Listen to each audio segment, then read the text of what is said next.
ఎప్పుడు మొదలైందో తెలుపగల తేదీ ఏదో గుర్తించేందుకు వీలుందా?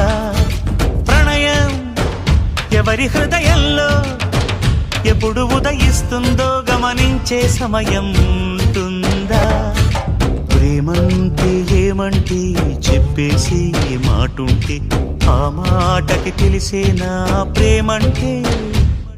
అది చరితలు సైతం చదవని వైనం, కవితలు సైతం పలకని భావం, సరిగమలెరుగని మధురిమ ప్రేమంటే. దరిదాటి మురకలు వేసే ఏ నదికైనా తెలిసిందా